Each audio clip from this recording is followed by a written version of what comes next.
Welcome to SportsSkope, the most influential sports talk show in the nation.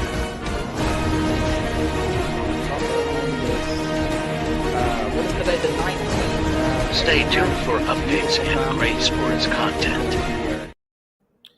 Hello, everybody. Welcome to the Real Sports Scope on this second day of September. Got a lot of college football to touch on. Also, we're going to talk about the NFC South and the NFC East breakdowns, predictions for those divisions. Stand by. We'll take our first and only break, and I'll be back here shortly on the Real Sports Scope, and we'll hit the ground running.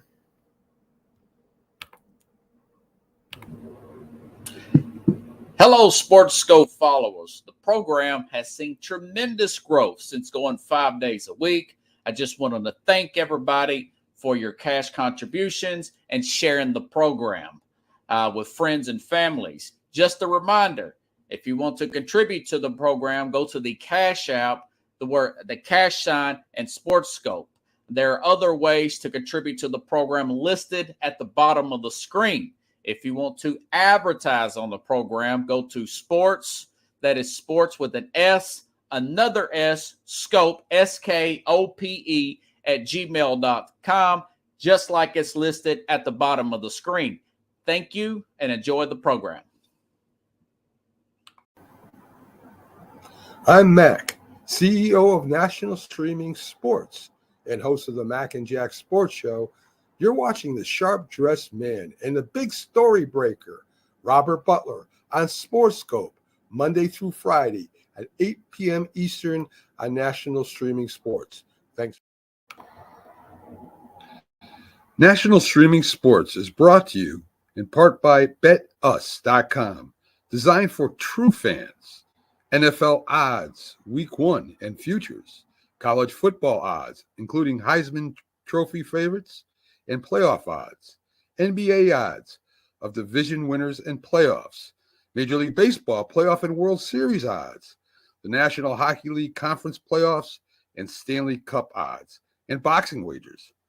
Betting opportunities include versus the spreads and outright winners, also during the game.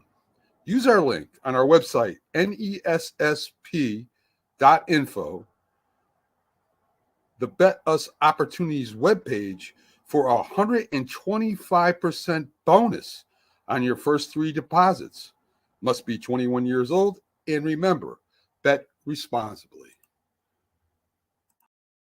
All righty then, folks. I'm back here live. I just did get in the nick of time. I worked till about 6:25 and drove here, threw the suit on.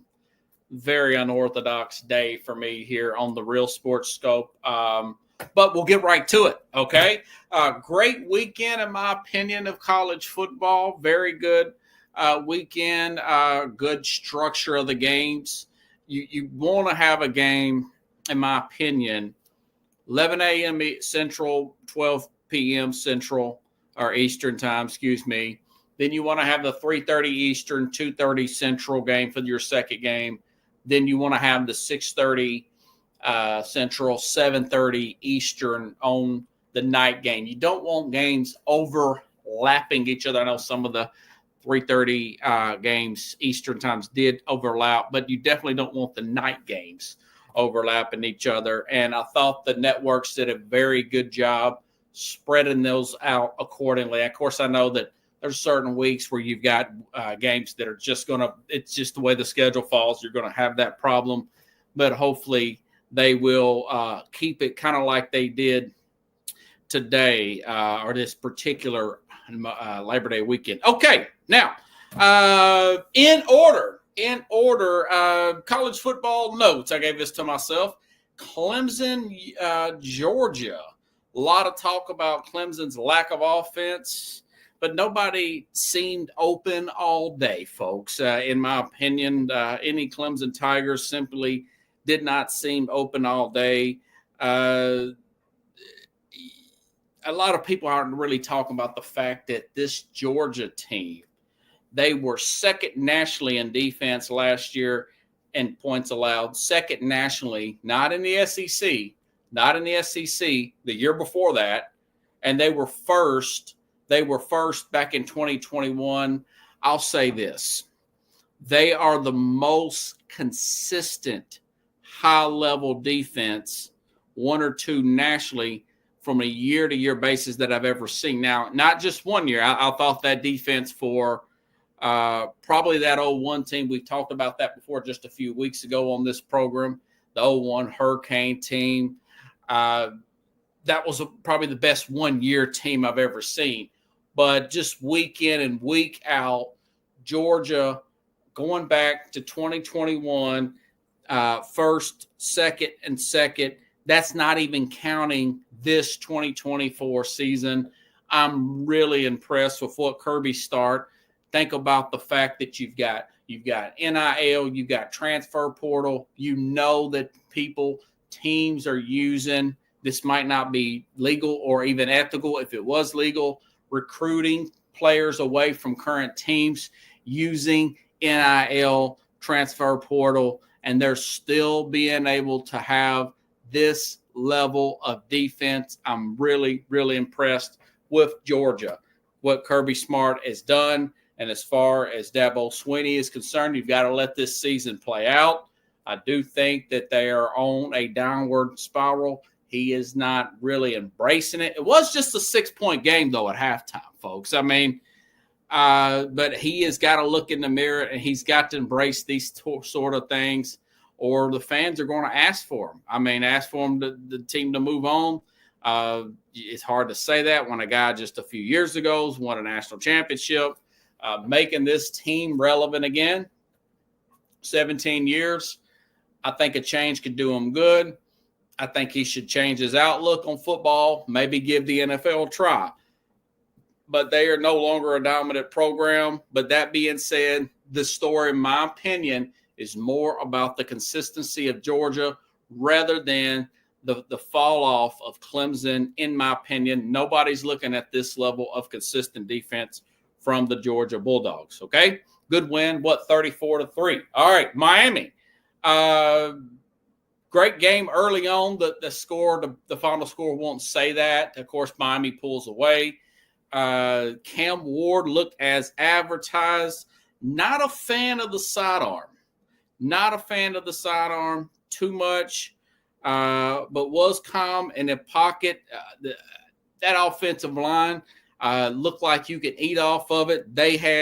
That was the most impressive offensive line play I saw all weekend. I know the commentators in USC really went on and on about the high-level picks of the two tackles that are going to be high-level draft picks in that LSU game. I don't think so. I believe that Cam Ward just had a clean pocket, going through his progressions, running, throwing balls sideways, making big plays. Really impressed with what he was able to do. And then the flip side, as I predicted, I'm still standing with that. I think Billy Napier would be fired. Not sure if Deion Sanders, as I've been saying before, will be able to take this job. It depends on how Colorado fares this year. Didn't like the stuff with the media. He's making it a distraction. He should let that be water under the bridge. Like I said, talked about with Carlos, Mad New Yorker, the other day. You've got to let that sort of thing just be again, it's just water under the bridge. It's white noise per se. White noise. Okay. And let's go to the next page. I knew I had some more stuff here. And I've got another commercial I do need to play. We'll have to take one more break because I have to get my other magazine for the NFL stuff there, folks. Anyways, college, let me look and see. All right. Hey, Notre Dame, very impressive road win there. You know, Marcus Freeman from the head coach there. You know, this guy's under 40 years old. He was hired at like 36. Thought he was over his head. Again, he reminds me of a Sean McVay of the Rams. Very young guy, only even 34 years old, hired, taking over the Rams coach. but the fact that they brought an experienced defensive coordinator like a Wade Phillips, knowing that he was not a defensive guy, not being insecure about being undermined by his coordinator.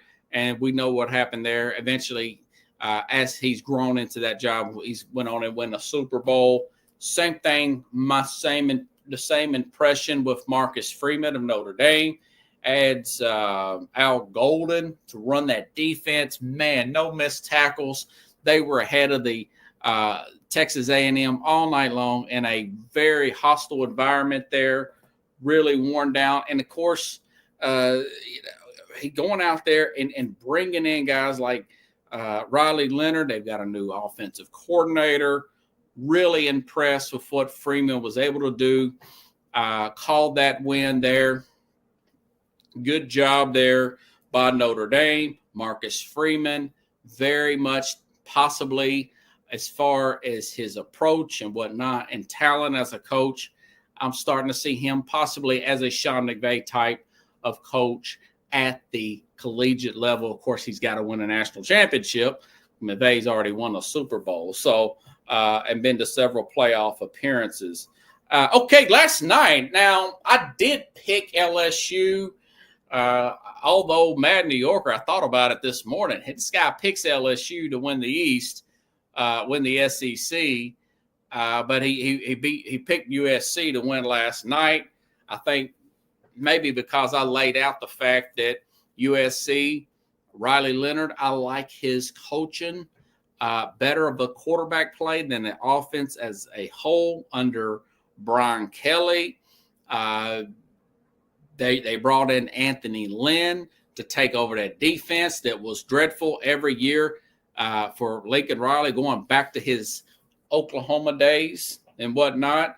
That being said, I do like the fact that what Brian Kelly said, this team simply looked like they thought the game was over with. I thought LSU had control of that game, in the about 8 minutes to go in the fourth quarter. They're up by 4. That was about what the point spread was. And they just lost track of focus. And it really ticked off Brian Kelly. And, of course, I totally agree with it. Listen to what he said last night, if I can get it to come up here, after the game, and blowing that lead like that. More from Brian Kelly. And that's what I said to the team. I said, we had some guys played their butts off tonight. And we're sitting here again talking about the same things. About not finishing when you have an opponent in a position to put them away. But what we're doing on the sideline is feeling like the game's over. And I'm so angry about it that I got to do something about it. I'm not doing a good enough job as a coach. And I got to coach him better because it's unacceptable for us not to have found a way to win this football game. It's ridiculous. And he hit his hand on the and that's what I said to the team. I said, he hit his hand on the desk there at the podium, had that water jump up as a full bottle of water. That was pretty hard there. He's going to be sore. Couldn't agree anymore. 2 excessive, unsportsmanlike penalties for LSU. One of the touchdowns in the fourth quarter, I want to say, was off of a free play because LSU was offsides.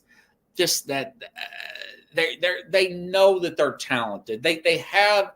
I've never seen a university go through so many coaches and bring in such long, talented, athletic players.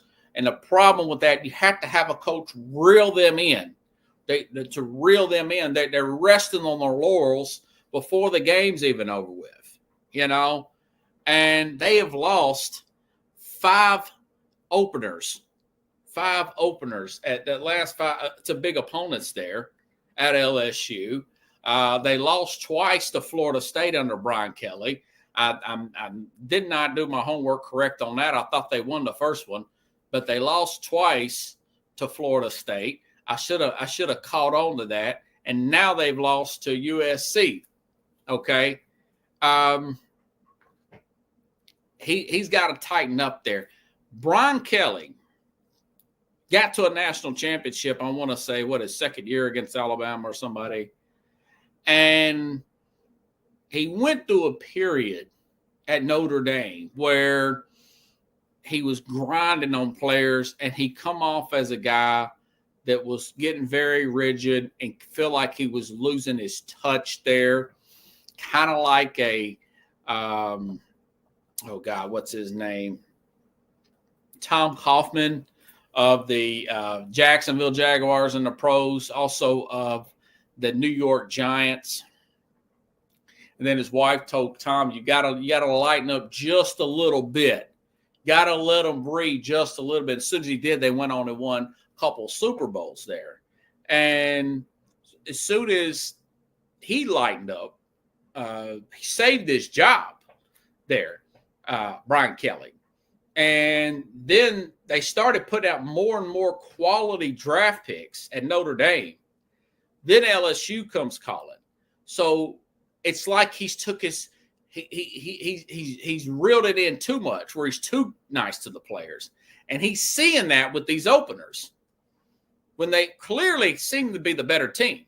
They're favored and they're getting beat, and he just lost it last night. He hits that hand on the water full as this water you see right here, and he boom, and it's like bloop, bloop. Don't have a stroke on me, coach. I like you. But I also like Lincoln Riley better. I mean, Lincoln Riley, don't want to take nothing away from USC. The guy is a great coach of quarterbacks. Man, we're talking 1, 2, 3 Heisman Trophy winners. What's his name? Miller Moss. Looked great there for USC. The key for USC is, do they have enough depth on the defensive side of the ball to sustain the level of defense that they played last night? I don't know. I don't think they will, but it was a good hire. Good call by Riley Leonard bringing in Anthony Lynn. They talked about it last night on the game. Players put on weight. They're tougher. They're finishing tackles, lower penalties. They're remaining focused. All the sloppy play was on LSU. Plus, it sounded like a home game for USC. So I felt like I probably should have looked at a little stronger. I would have picked USC if I had that to do over again. But I'm trying to balance, 2 jobs here and this program. And it's tough on me. I get a little Brian Kelly sometimes. So stand by, folks. I'm going to break down a couple of football divisions, but we got to take one more break because I got to get my magazine. It's got the rest of my notes in. And plus, I forgot to put one of our commercials on anyways. I'll be back here shortly. To get the National Streaming Sports channel on your Roku TV, channel search National Streaming Sports. There's the channel search in Roku. There's our logo right on the right, NESSP. Tap on the logo and it will add to your TV, the channel to your TV. On your laptop, tablet, and mobile phone, download the free Roku app and channel search just like above. If you don't have Roku TV, you have to order a Roku device from the Roku store, hook it up to your smart TV, and bang, you have Roku TV. Again, channel search, National Streaming Sports, click on our NESSP logo, and add the channel.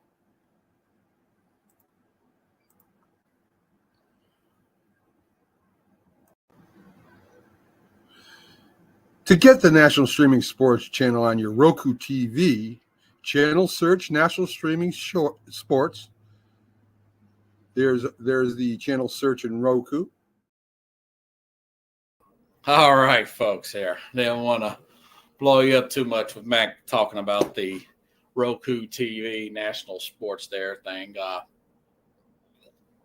Okay, let's go over the NFC East and the NFC South. Now, mind you, last week I went over the NFC North. I've got Detroit winning the NFC North, Green Bay second, and who was third? The Bears at third, and of course Minnesota at fourth place. Okay, all right, now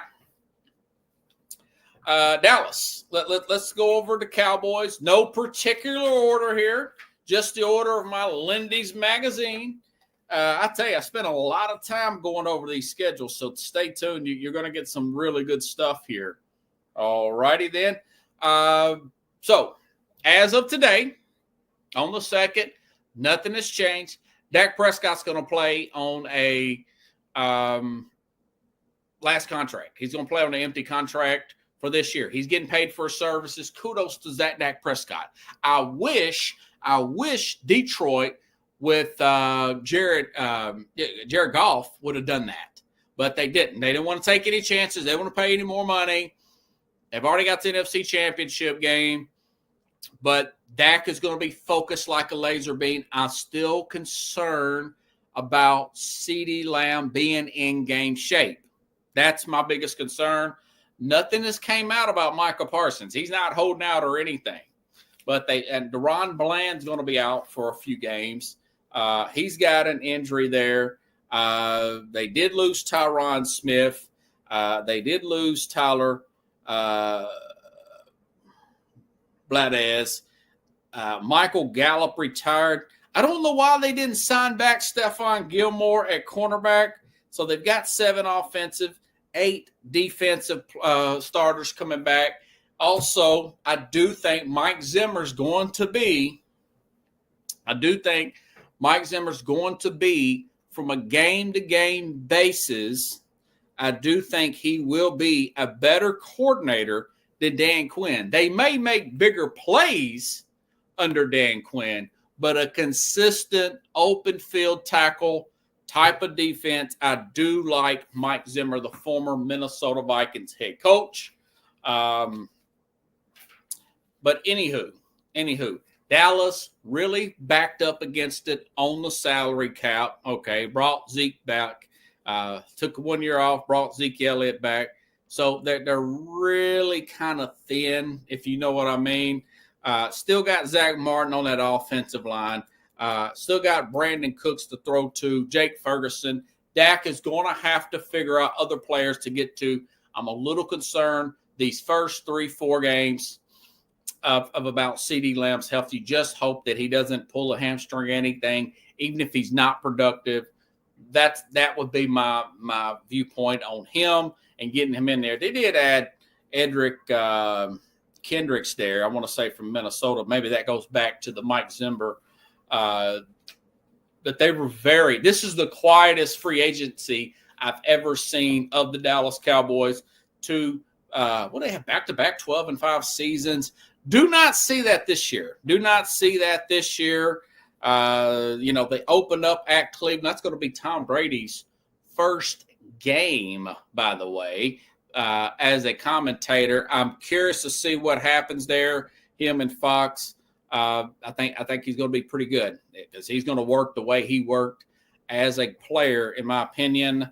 That being said, I'm not really high on Cleveland this year because they paid a lot of money. A cap hit to Deshaun Watson. I don't like the way that the contract was structured.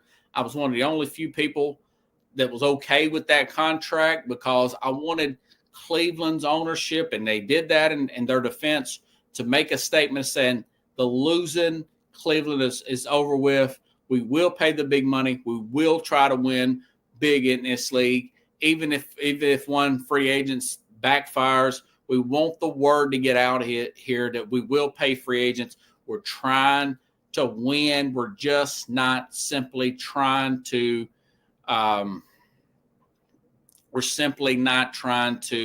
just sell tickets and turn a quick profit. So I do like that fact. All right, going back to Dallas's record. So I got them losing that opening game at Cleveland.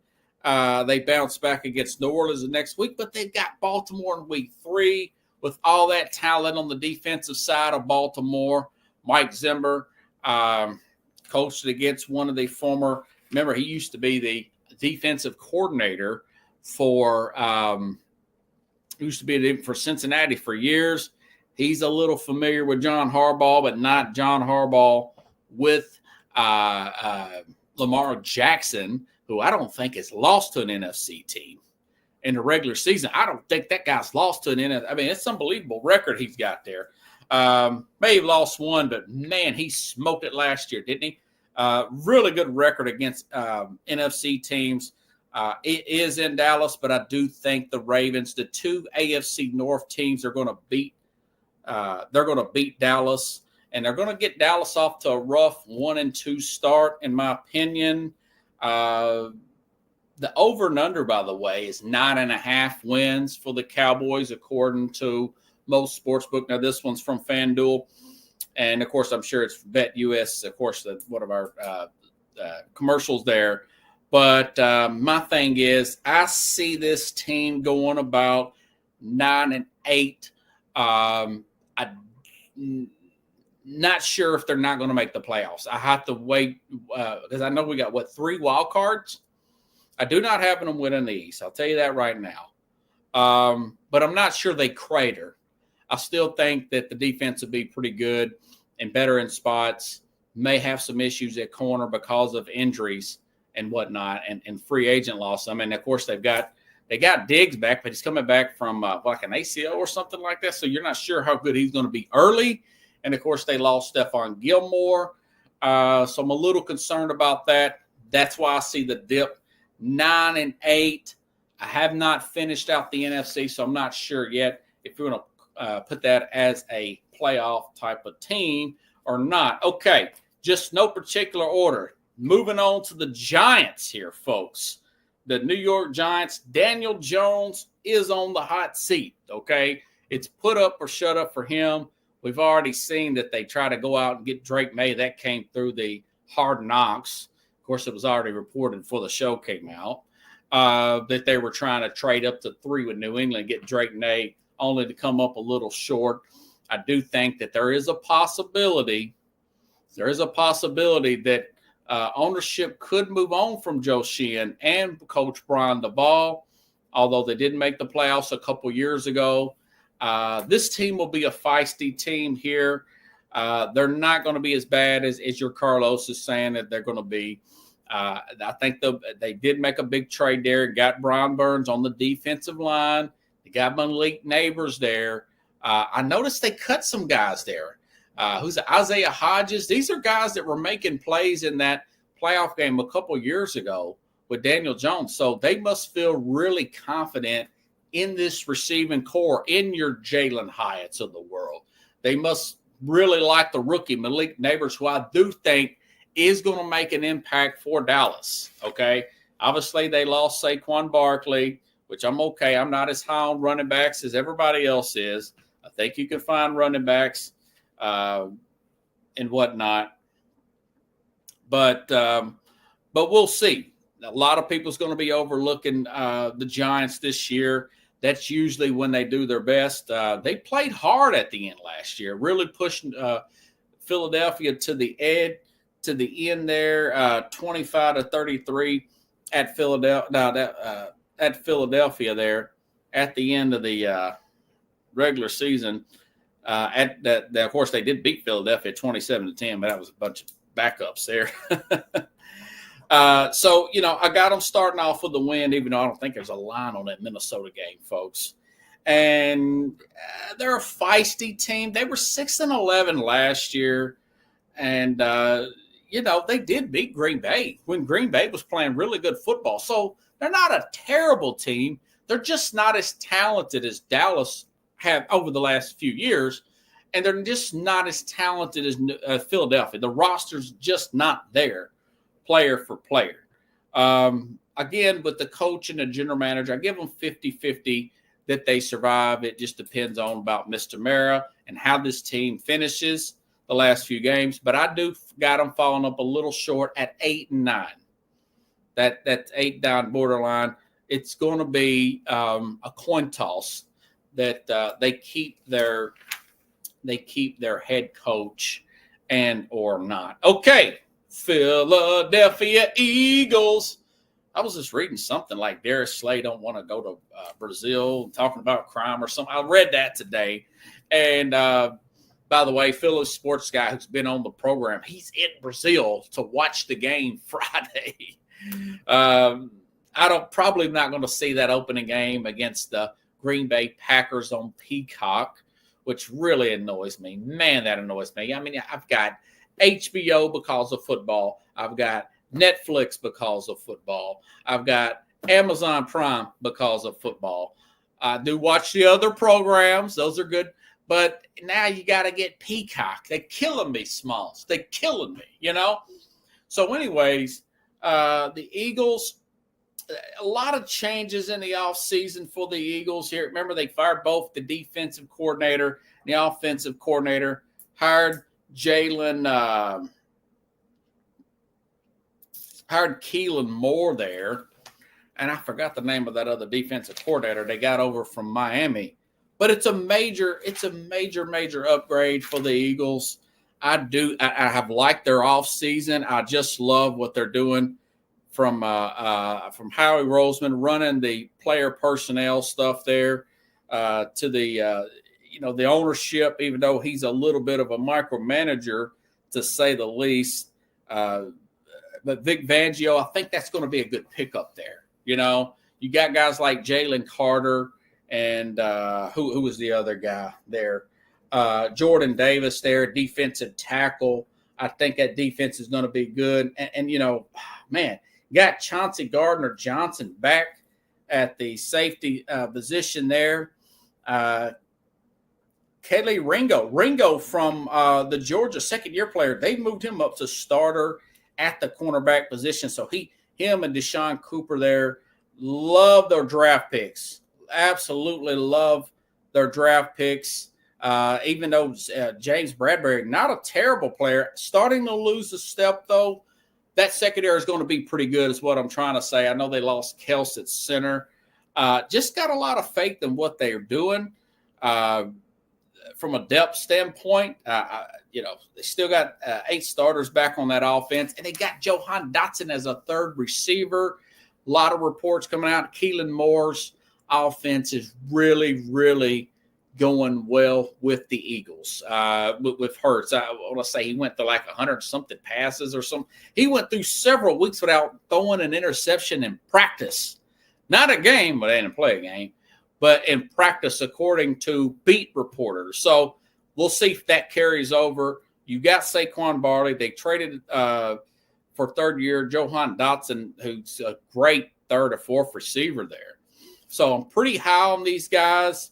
The over and under is 10.5 wins. Now, if this team falls off and they're like 8-9 or something like that, and they don't have a flood of injuries, I will say this. They will move on from Nick Sirianni. There's just too much talent. They moved on for Doug Peterson. They won a Super Bowl with him. So there is somewhat of a hot seat with Sirianni. The Eagles, I mean, they're like, I've said this before, they're like the Alabama fan base of the NFL. They just will not accept long-term losing. They will boo anybody. They'll boo Santa Claus. But they feel justified. I love their passion. Really do. They just love football up there. I got them bouncing back. Anywhere from 13-4 to 12-5. Either way, it's going to be enough. I'll stick with the 13, but that's going to be enough for them to win the AFC East. And I say around that 12-5, 13-4. They have a stretch there right around Thanksgiving, right? On November 24th, they got to play at the Rams, at the Ravens, Carolina at home. That's not going to be a bad one. Then they got to play Pittsburgh, and then at Washington, Dallas, and the Giants. Of course, you got your in division. But that stretch there, Rams, Ravens, Steelers, that's going to put a knot on their head. You know, they're going to cause some fatigue. Even if they win 2 of them, I mean, you got to fly into the West Coast, then you got to fly to the East Coast and play one of the most physical teams in the NFL, in the Baltimore Ravens. Even if Lamar Jackson's not playing, the Ravens really, really rough teams up. So I got them winning this division. At that, like I said, I'll roll with the 13-4. But still, I don't think that they're gonna. I don't think they're gonna fall off too much. Actually, I think they're gonna bounce back. Super Bowl hangover. That's what I said. I think they'll get back. You know, I don't think the 49ers are going to get back. I haven't got my pick in yet for the NFC, but I'm getting close. I will give you my Super Bowl picks on Thursday, and of course, I'll go over it with them again on Friday with the Mad New Yorker. I'll get his picks for you. A lot of changes in Washington. Okay, the Commanders there, they've got a new owner, they got a new general manager, got a new head coach there.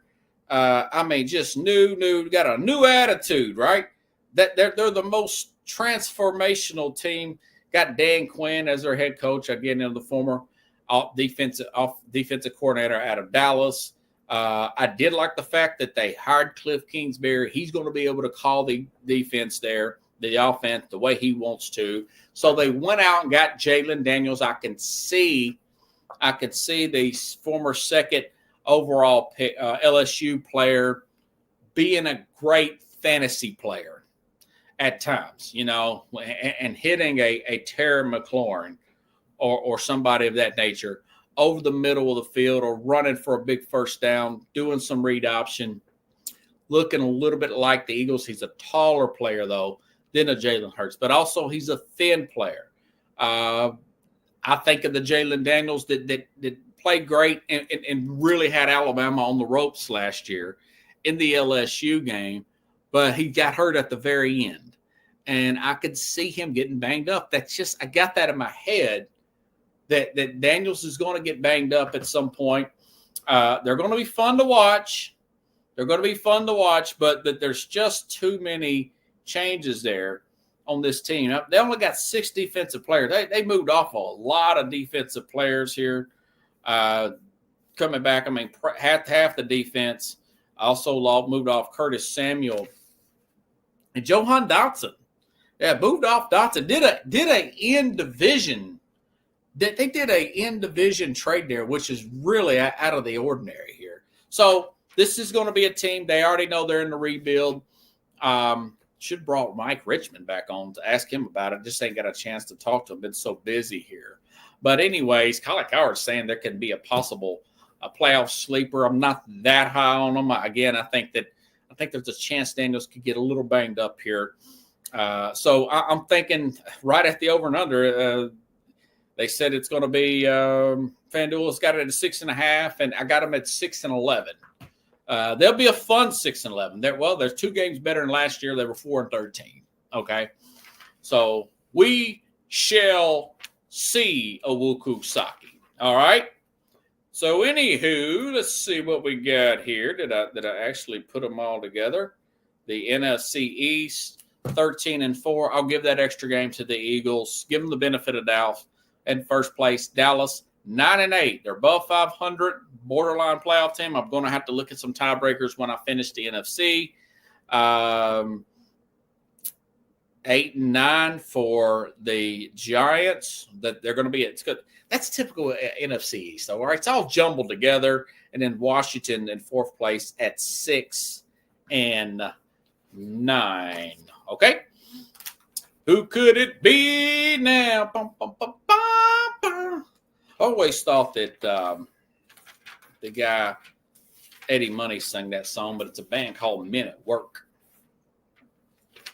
Lady corrected me on that at work the other day, and I had to look it up on the phone. Yeah, it's Men at Work, you know, not the funny movie with Charlie Sheen and Milo Estevez. It's a band in the early 80s. I think they're out of Australia somewhere. Okay. Atlanta. Set the standard for Atlanta. It's a blessing to be free, according to T.I. Town I was looking at, possibly relocating. I think I'm leaning more towards the south. If I do, it may stay in Nashville. I don't know. Nashville's growing. Nashville got a new coach, too. We'll talk about the Titans later on this week when I get into the AFC. Raheem Morris getting his second stint. I want to say he started with the Bucks, he was like 33. He was over his head, a little bit over his head, a lot over his head. Knew he was going to be over his head.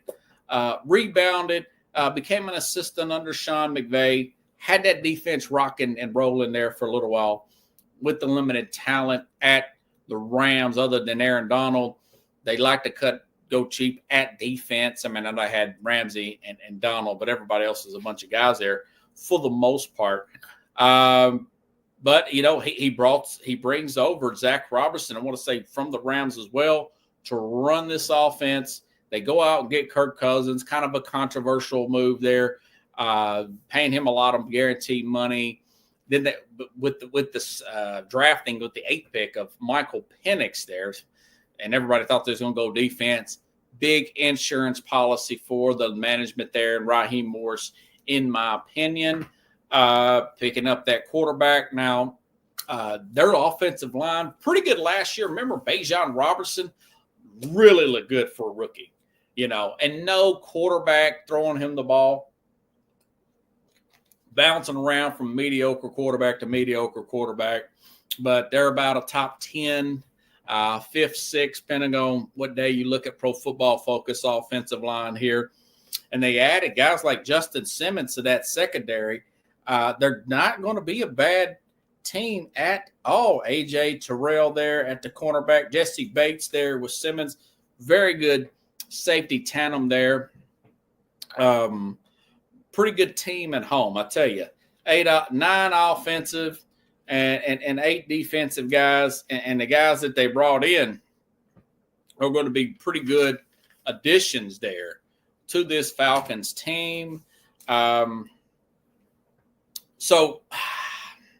FanDuel's got them around 9.5 wins. But their schedule, putting a lot of time into this, breaking this. The problem with Atlanta, even when they've been good, they've always had problems on the road for some reason. I don't know what it is, but I do got them winning opening night against Pittsburgh, opening day, Sunday. This Sunday, they're going to beat Pittsburgh Sunday. But they got to play at Philadelphia on Monday night. Then they got to play Kansas City. That's a bad one, too. They got to play the Chiefs on the short week. So they're going to start off 1-2, in my opinion. They bounce back against New Orleans. They got 2 divisional games back-to-back. Tampa at home on a short week. Thursday game, that heavily favors the home team there. I'll give them that. But then they play at Carolina. Carolina's off a bye week. I'm giving them a nail there, okay? I got them losing to the Saints at the Saints because it's close to their bye week, and they haven't had one. And November 10th, they got a late bye. That could be good, though. That could be good if you're healthy. I got them losing at Denver because this week, it's November 17th. That's the week after that. But then they got that late bye. But they're playing the Chargers after that. But it's at home. I got them beating the Chargers. And, got them losing to the Giants off of a short week. I do not like teams that have to play road games. They had to go to Las Vegas on December 16th on Monday night and then fly all the way to Atlanta. Then they go from Atlanta to East Rutherford, New Jersey, where the Giants play, and they'll play a short noon, 1 o'clock Eastern game. No, wait, that is at home, but still it's a short week. I've actually got them losing that one. Got them at 9-8. 9-8. Keep that in mind, okay? Panthers. Now, Panthers got Dave Canals, and the more I look at how good that Baker Mayfield's career year last year from Dave Canals. Really impressed. Read some of his stuff on the X out. Got to thinking about it. And I think, this guy may work miracles with the Bryce Young there. I know this team was number 1 pick overall. Of course, the Bears got their pick, but they were 2-15 last year. Moved off their coach. But they did add Deontay Johnson there to that, and they got a couple other receivers there that they're going to be able to throw to here. Adam Thielen's a year older, but bringing in Deontay Johnson. They drafted Xavier Legit, and I want to say Mingo. I'm looking for this guy that they drafted last year. That they're trying to get him more involved into the offense here. It may have been Tommy Tremble that tied in there at a Notre Dame, but either way, they're a growing team, okay, and they got a fair defense led by Derek Brown there at the defensive tackle position. All right, so overall, I think they're going to be one of those teams that you just cannot overlook them. I'll put it this way: I got them beating Kansas City when they play November 24th. Okay, you say why? It's at home. It's off of a November 17th bye. And Kansas City had their bye way late. And then they got to go play at Carolina. I think Carolina's going to look at that game like their Super Bowl, kind of like the way the Raiders did last year when everybody laughed at that, So they're going to be a spoiler team, They're going to be a spoiler team. Overall, I got them going a feisty 6-11, and they're probably going to be in it could very well be a 8 or 9 win type of team, Got a feeling it's going to come together. Nobody's really looking at this team. Now, Bryce Young gets hurt, but then again, they've got a pretty good backup there, I want to say. Yeah, they got Andy Dalton there. So you can be careful of the team that nobody's looking at that's had high draft picks a couple years in a row, But anyways, and I know they have had to trade some of them to get Bryce Young. So keep an eye out for that team. Interesting team there. Okay, let's move right along in the South. Here, Dennis Allen, another guy on the hot seat for the New Orleans Saints here. They got a new offensive coordinator, Clint Kubiak, the son of Gary Kubiak, comes over from San Francisco. They were 9-8 last year. I picked them to win the South. They let me down. Tiebreakers and everything. Tampa wins it. Then they go and win their home game, and then they went on and pushed Detroit. You never know who's going to be hot when, getting hot at the right time. But they do have a promising left tackle. I do like that rookie they got out of Washington. This guy could really Talise Fuga from Washington. I thought maybe, or from Oregon State. I thought maybe Tennessee may get him, but they end up getting him. They've got a fair defense there. You still got guys like Alvin Kamara. He is in no trouble technically. Not this time around. Chris Olave, Derek Carr with the new. So there is a chance this team could go and win this division. They're still very much in it. Okay. The over and under, Vegas is not in love with them. It's 7.5 wins after winning 9 last year. 9 offensive, 11 defensive. But they do have an older team, folks. They do have an older team. I started looking at their schedule at Dallas, then Philadelphia, at Kansas City. They got to play at the Chargers. They got to play Cleveland. I got them losing the Cleveland game. They got to play the Rams. They got to play at Green Bay. Pretty tough schedule there for the New Orleans Saints. I got them going 7-10. There's a good chance that the ownership there could simply clean house. Very good chance here. Now, of course, they could go 10-7. It's really up in the air like that in the NFC South. But I'm going to say 7-10. And she's probably going to go, I think her name's Miss Benson there that owns it. Probably going to go offensive-minded head coach, in my opinion. This magazine, by the way, they've got Tampa finishing in first place again. Another team that's got some older players here. Mike Evans, 32. He's 31 years old, always having hamstring injuries. I wouldn't be surprised if he didn't get banged up again this year. And, of course, Chris Godwin, been on and off, hurt the last couple of years himself. They lose their offensive coordinator, Dave Canals, here. Is Baker Mayfield going to play at a high level 2 years in a row, even though I love Todd Bowles. I love Todd Bowles. I'm just not so sure about that. Like Lee Corso would say, not so fast. Not so fast. So I'm just not. They bring in this guy, Leon Cohen, here from the Rams, former Kentucky offensive coordinator. They did catch a few breaks at the very end last year, caught fire at the right time. Don't see any of that happen this year. Not saying they're going. I predict they didn't get the first overall pick last year. That didn't happen either. But I think that this is probably also a 7-10 team. They take a step back without Canals, and I've got their record in here somewhere. I've got Atlanta squeaking in there. Somebody's got to win it. Somebody's got to win it. Got Atlanta there sneaking in there at 9-8, okay? And I got New Orleans by tiebreakers finishing second at 7-10. Tampa loses the tiebreaker. They're third at 7-10. And then the Carolina at 6-11 here. So the Atlanta Falcons, with that offensive line, with the help on the defense, could they be better? Could they win 11 or 12 games? Yeah, sure. Yeah, the average game in the NFL, folks, is about 4.5 points. A lot of these games will just come down to a few throws in the fourth quarter, a late turnover.